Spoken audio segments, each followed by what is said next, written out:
श्रद्धालु जिज्ञासु श्रोताओं, पुच्छीसुणम वीरथुई की 24वीं गाथा चल रही है। 24वीं गाथा का पहला चरण ठीण सेठा लव सत्तमावा, ये आपने सुना था। आइए आज हम 24वीं गाथा के दूसरे चरण की बात करते हैं। दूसरे चरण में आर्य सुधर्मा स्वामी जी ने कहा था, सभा सुहम्मा व सभाण सेठा, सभी प्रकार की सभा में सुधर्म सभा श्रेष्ठ है। सुधर्म ये पहले देवलोक के इंद्र की सभा के बारे में कह रहे हैं कि जितनी भी सभा होती है, सभा का मतलब होता है अनुशासित जनसमूह, एक ग्रुप, जिसे आज हम संघ कहते हैं, सभा कहते हैं, मंडल कहते हैं, क्लब कहते हैं, दल कहा जाता है। यानी अनुशासित शिष्ट लोगों का समूह जो होता है उसे सभा कहा जाता है। सभा की सबसे पहले स्थापना इस अवसर्पिणी काल के अंदर राजा ऋषभदेव ने की थी। आपको पता होगा कि जब कल्प वृक्ष सूखने लगे, लोगों की आवश्यकताएं, इच्छाएं जब बढ़ने लगी, वस्तुएं, पदार्थ सीमित होने लगे और उसका उपभोग करने वाले लोग जब बढ़ने लगे, तो स्वाभाविक है अगर वस्तु कम हो, पदार्थ कम हो और उसका उपभोग उपयोग करने वाले लोग ज़्यादा हो, तो फिर आपस में कुछ तनाव, टकराव का वातावरण बन जाता है। जब राजा ऋषभदेव ने देखा था कि कल्प वृक्ष धीरे धीरे सूखते चले जा रहे हैं, वस्तुएं कम हो रही है, उस समय में उन्होंने अस्सी मसी और कृषि का यानी व्यापार धंधे का, स्त्रियों की 64 कला, पुरुषों की 72 कलाओं का उपदेश दिया, संदेश दिया, लोगों को सिखाया। बहुत सारे लोग, कर्तव्यनिष्ठ लोग जो मेहनत करते, कर्म करते, कर्म योग को अपनाते और उससे जो प्राप्त होता था उसमें आनंद का अनुभव करते, संतुष्टि का अनुभव करते थे, संतोष को प्राप्त करते थे। लेकिन कुछ लोग ऐसे भी थे कि कर्म की शिक्षा मिलने के बावजूद भी, व्यापार धंधे का बोध मिल जाने के बाद भी आलस के कारण से अपना कर्तव्य नहीं करते। लेकिन उनको चीज़ें सारी ज़रूरत होती थी और जब वे कार्य नहीं करते तो वे दूसरों से लूट खसोट करके खाने का प्रयास करते थे। जब राजा ऋषभदेव ने देखा कि इस प्रकार से अपराध बढ़ रहे हैं, तो उन्होंने एक अनुशासित शिष्ट लोगों का समूह एकत्रित किया और उस सभा के कुछ नियम भी बनाए कि जो गलती करेगा उसे दंड भी दिया जाएगा। दंड का भी प्रावधान किया गया और इस प्रकार से राजा ऋषभ ने सर्वप्रथम सभा बनाई और उसके बाद से लगातार सभाएं बनती चली जा रही है। लेकिन ध्यान रहे कि सभा का प्राण जो होता है, जैसे अगर शरीर कितना भी सुंदर हो, रंग रूप गोरा चिट्ठा हो, नयन नक्श बहुत अच्छे हों, लेकिन अगर उसमें चेतना ही ना हो, प्राण ही ना हो, तो वह मुर्दा कहा जाता है। ठीक इसी प्रकार से सभा में चाहे कितने भी पैसे वाले लोग हों, लेकिन अगर उनके जीवन में अनुशासन नहीं है, सभा के प्रति निष्ठा की भावना नहीं है, समर्पण का भाव नहीं है, और जो सभा का जो प्रमुख है, जो मुखिया है, जिसे आप अध्यक्ष कह सकते हैं, जिसे आप प्रधान कह सकते हैं, ये जो सभा के मुखिया हैं, अगर उनके अंदर में अनुशासन नहीं है और साथ ही साथ नेतृत्व का गुण नहीं है, तो ऐसे में सभा सही तरीके से संचालित नहीं हो सकती। सभा का मूल होता है अनुशासन और साथ ही साथ निष्ठा की भावना, समर्पण का भाव, कर्तव्य का भाव। अगर सभा का कोई प्रमुख बन जाए और उसके अंदर में सिर्फ और सिर्फ अपने ही स्वार्थ को सिद्ध करने का भाव रहे, तो वह सभा को सही तरीके से संचालित नहीं कर सकता, समाज का, सभा का मार्गदर्शन नहीं कर सकता। और कड़वा सच है ये कि आज अक्सर ऐसा ही कुछ देखने में आता है। तो खैर, मैं आपको बता रही थी कि आर्य सुधर्मा स्वामी जी ने कहा कि सभा सुहम्मा व सभाण सेठा, यानी श्रेष्ठ सभा है स्वधर्मेंद्र की, क्योंकि स्वधर्मेंद्र सम्यक दृष्टि इंद्र है और उनकी सभा सारी सभाओं में श्रेष्ठ कही गई है। इसलिए श्रेष्ठ कही गई कि वहाँ पर जो भी कोई अपराध करता है, जो भी कोई गलती करता है, तो सो धर्मेंद्र जो हैं वे निष्पक्ष रूप से न्याय करते हैं। अगर सीट पर बैठने वाला व्यक्ति न्यायप्रिय ना हो, अगर वह न्याय करना नहीं जानता हो, तो ऐसे में नागरिक खुश नहीं रह सकते, आनंद का अनुभव नहीं कर सकते। जहां न्याय प्रणाली में अनेक प्रकार के छिद्र होते हैं, चाहे वे छिद्र स्वार्थ के हो, रिश्वत के हो, मतलब परस्ती के हो, अज्ञान के हो, भाई भतीजेवाद के हो, किसी भी प्रकार के छिद्र दोष अगर न्याय प्रणाली के अंदर आ जाते हैं, तो बहुत कुछ संभावना होती है कि जो अपराधी है, गुनहगार है, वो तो छूट जाता है, और जो निरपराधी है, जिसने किसी प्रकार का गुनाह नहीं किया है, वो दंडित हो जाता है, उसे बिना वजह से सजा मिल जाती है। आपके मन में ये सवाल हो सकता है कि क्या देवलोक में भी अपराध होते हैं? जी हाँ, देवलोक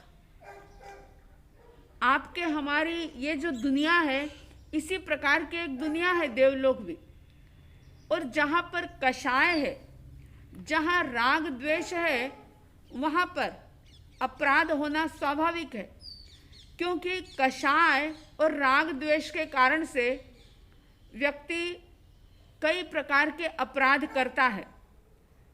देवता जो हैं वे भी कई प्रकार के अपराध करते हैं। कुछ अपराध भोगों की लालसा के कारण से होते हैं, कुछ अपराध आसक्ति के कारण से होते हैं, कुछ अपराध अज्ञान के कारण से होते हैं। देवता भी अपराध करते हैं, गुनाह करते हैं, और उन गुनाहों की सजा अपराध करने वाले देवों को सो धर्मेंद्र बड़े अच्छे तरीके से देते हैं। किसी प्रकार का पक्षपात नहीं करते, किसी भी प्रकार से न्याय प्रणाली में कोई छिद्र को, दोष को वे स्थान नहीं देते। इसलिए सुधर्मा स्वामी जी ने कहा कि सभा सुहम्मा व सभाण सेठा, सभाओं में सुधर्म सभा श्रेष्ठ है। देवलोक जो एक प्रकार की दुनिया ही है, जैसे यहाँ पर लूटपाट होती है, चोरियाँ होती है, ठीक इसी प्रकार से जो मिथ्या दृष्टि देव होते हैं वे भी दूसरों की देवियों को उठा लेते हैं, वे भी दूसरों के महलों पर, बावड़ियों पर, बगीचों पर अधिकार जताना चाहते हैं। ऐसे अनेक प्रकार के अपराध होते हैं जो उन देवताओं के जीवन में शामिल हो जाते हैं। लेकिन सो धर्मेंद्र जो पूर्णतया सम्यक दृष्टि है, लेकिन उनका जो फर्ज है, उनका जो दायित्व है, जो उनका कर्तव्य है, उससे वे जरा से भी विमुख नहीं होते। इसलिए सुधर्म सभा को सर्वश्रेष्ठ माना। ध्यान रहे, सभा का प्राण तत्व अनुशासन है, कर्तव्य निष्ठा है। अगर आप भी किसी सभा के प्रमुख हैं या सदस्य हैं तो अपने भीतर में झांके देखें कि कर्तव्य निष्ठा की भावना और साथ ही साथ अनुशासन का भाव अंदर में है या नहीं है। हमारा समाज, हमारा संघ, हमारी सभा अनुशासित है या नहीं है। जिस सभा के अंदर अनुशासन नहीं होता, कोई रूल रेगुलेशन नहीं होते, वह सभा ज़्यादा समय तक जीवित भी नहीं रहती। ध्यान रहे, जो भी सभा है उसका प्रमुख स्वयं अनुशासन पूर्वक जीवन जीने वाला हो, निष्पक्ष न्याय करने वाला हो, किसी भी प्रकार के दोष को स्थान देने वाला ना हो, और ऐसा व्यक्ति जिसके जीवन में किसी प्रकार का छिद्र ना हो, किसी प्रकार का लोभ लालच ना हो, नाम कमाने की या सीट पर बैठ करके अपनी चलाने की भावना ना हो, जो सबको साथ लेकर के चलता हो, संग हित में ही जो अपना हित मानता हो, वास्तव में ऐसा व्यक्ति ही सभा का सही तरीके से संचालन कर सकता है। तो सुधर्म सभा श्रेष्ठ है। अगर आप घर के भी प्रमुख हैं, बड़े हैं, तो देखें कि आपके अंदर भी कर्तव्य की भावना है या नहीं है, अनुशासन आपके जीवन में है या नहीं है। अगर अनुशासन स्वयं के जीवन में नहीं होगा, आचार्य श्री तुलसी जी ने बड़ी सुंदर बात कही थी कि निज पर शासन फिर अनुशासन। जो व्यक्ति निज पर शासन कर सकता है, अपने आप पर कंट्रोल कर सकता है, अपने मन को, अपनी इंद्रियों को, अपने शरीर को, अपने विचारों को जो अनुशासित कर सकता है, कंट्रोल में रख सकता है, वही व्यक्ति दूसरे पर अनुशासन कर सकता है। अगर निज पर शासन ना हो और दूसरे पर अनुशासन करने की भावना अगर हो, तो वहाँ पर वो अनुशासन ज़्यादा समय तक टिक नहीं सकता। इसीलिए शास्त्र कहते हैं, ग्रंथ कहते हैं कि अगर गुरु चाहते हैं कि मेरे शिष्य का जीवन ऐसा बने, तो उसके पूर्व गुरु को वैसा जीना होता है। सिर्फ सिखाने से शिष्य नहीं सीखता। यही बात गृहस्थ अवस्था के अंदर अगर माता पिता चाहे कि हमारे बच्चे, हमारी संतति अच्छी हो, सुसंस्कारी हो, व्यसन से दूर हो, चरित्रनिष्ठ हो, अगर ऐसी भावना माता पिता की है, तो माता पिता को सबसे पहले वैसा जीवन जीना पड़ेगा। क्योंकि बच्चे सिखाने से नहीं सीखते, वे दिखाने से सीखते हैं। जो कुछ भी अपने माता पिता का बिहेवियर देखते हैं, वैसा ही वो सीख लेते हैं, सीख जाते हैं। सारी चीज़ें सिखाने की आवश्यकता नहीं होती। अगर पिता सिगरेट पी रहा है, गाली दे रहा है, और वो सोचे कि मेरा बेटा इस व्यसन से दूर हो, तो ऐसा कदापि संभव नहीं हो सकता। तो इसी प्रकार से अगर सभा अनुशासित रखना चाहते हैं, अगर सभा को सही तरीके से संचालित करना चाहते हैं, तो सभा के जो प्रमुख हैं उनको अपनी जीवन शैली बदलना होगी। और मैं तो ये कहूँगी कि समाज के अग्रणी उन्हीं लोगों को बनाना चाहिए जिनका कि जीवन धर्ममय हो, जिनके जीवन में धर्म रमा हुआ हो, जो पाप पुण्य को जानते हो, जिनको आत्मा का बोध हो। अगर ये चीज़ें नहीं है और इन चीज़ों के अभाव में किसी को भी अगर सभा का प्रमुख बना दिया, तो वो समाज, वो संघ, वो जो है ज़्यादा समय तक टिक नहीं सकता, अच्छी तरह से एक आदर्श उपस्थित नहीं कर सकता। तो देखें, अपने अपने जीवन में झांके, अपने घर परिवार को देखें, अपने समाज को देखें कि हमारी सभा, हमारा परिवार जो श्रेष्ठ है या नहीं है, अनुशासित है या नहीं है, सभा के प्रत्येक सदस्य के भीतर निष्ठा का भाव है या नहीं है, समर्पण का भाव है या नहीं है। अगर नहीं है तो उसको जरूर लाना होगा, तभी सभा सही तरीके से चल पाएगी। तो इस प्रकार से संक्षिप्त में ये 24वीं गाथा का दूसरा चरण संपन्न होता है, सभा सुहम्मा व सभाण सेठा। आगे की बात समय आने पर करेंगे। आइए परमात्मा प्रभु महावीर स्वामी जी का भक्तिपूर्वक स्मरण करते हुए वंदन करेंगे। जिनका परम पावन चरित जल निधि समान अपार है, जिनके गुणों के कथन में गणधर न पावे पार है। बस वीतराग विज्ञान ही जिनके कथन का सार है, उन सर्वदर्शी सन्मति को वंदना शतबार है। उन सर्वदर्शी सन्मति को